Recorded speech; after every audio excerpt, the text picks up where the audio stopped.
ನನ್ನ ನಿಲುವೇ ಅವ್ರದ್ದೆಲ್ರದ್ದು. ಹ್ಞೂ ಸರ್, ನಮಗೆ ಬೆಂಬಲಿಸ್ತಾ ಇರೋದು ಯಾಕೆ? ನನ್ನ ನಿಲುವು ಸರಿ ಇದೆ ತಾನೇ ಬೆಂಬಲಿಸೋದು. ಹಿಂದುತ್ವಕ್ಕೆ ಪೆಟ್ಟಾಗ್ತಾ ಇದೆ ಅಪ್ಪ ಮಕ್ಕಳಿಂದ ಅನ್ನೋದು ಎಲ್ರಿಗೂ ಗೊತ್ತಾಗಿದ್ದಾನೆ. ಏನು ತಪ್ಪು ಮಾಡಿದ್ರು ಸಿ ಟಿ ರವಿ? ಇಡೀ ಚಿಕ್ಕಮಗಳೂರು ಜಿಲ್ಲೆ ಜನ ಗೋ ಬ್ಯಾಕ್ ಶೋಭಾ ಅಂತ ಅಂದಾಗ ಇಲ್ಲಿಂದ ತಗೊಂಡೋಗಿ ನೀವು ಅಲ್ಲಿ ಬೆಂಗಳೂರು ಉತ್ತರಕ್ಕೆ ನಿಲ್ಸಕ್ಕೆ ಬರುತ್ತೆ. ಸಿ ಟಿ ರವಿ ಯಾಕೆ ಕೊಡಲಿಲ್ಲ? ಹಿಂದುತ್ವಕ್ಕೆ ಮಾತಾಡಿದ ತಪ್ಪ? ಪ್ರತಾಪ್ ಸಿಂಹ ಲೋಕಸಭೆಯಲ್ಲಿ ಅವ್ರು ಗುಡುಕ್ತಾ ಇದ್ರು ಹಿಂದುತ್ವದ ಪರವಾಗಿ, ಯಾಕೆ ತೆಗೆದ್ರಿ ಅವ್ರನ್ನ? ಆಯಿತು, ಯದುವೀರ್ಗೆ ಕೊಟ್ಟರು. ಬೇರೆ ಈ ಶೋಭಂಗೆ ಬೇರೆ ಕಡೆ ಕೊಟ್ಟಂಗೆ ಪ್ರತಾಪ್ ಸಿಂಹಗೆ ಯಾಕೆ ಬೇರೆ ಕಡೆ ಕೊಡಲಿಲ್ಲ? ಹಿಂದುತ್ವದ ಬಗ್ಗೆ ನಾನು ಅದಕ್ಕೋಸ್ಕರ ಹೇಳ್ತಾ ಇದ್ದೀನಿ, ಹಿಂದುತ್ವದ ದೊಡ್ಡ ಶಕ್ತಿಯಾಗಿ ಮುಂದುವರಿಬೇಕು. ಈ ದಿಕ್ಕಿನ ನನ್ನ ಪ್ರಯತ್ನ.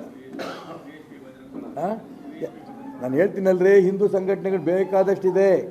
ಅವರೆಲ್ಲರೂ ನೀವು ಎಲ್ಲ ಭಾಗದಲ್ಲೂ ಕೂಡ ನನ್ನ ಪರವಾಗಿದ್ದಾರೆ. ಭಾರತೀಯ ಜನತಾ ಪಾರ್ಟಿಯವರು ಜವಾಬ್ದಾರಿ ಇರೋಂಥವ್ರು ಕೂಡ ಭಾಳ ಜನ ನಮ್ಮ ಜೊತೆ ಬರ್ತಾ ಇದ್ದಾರೆ.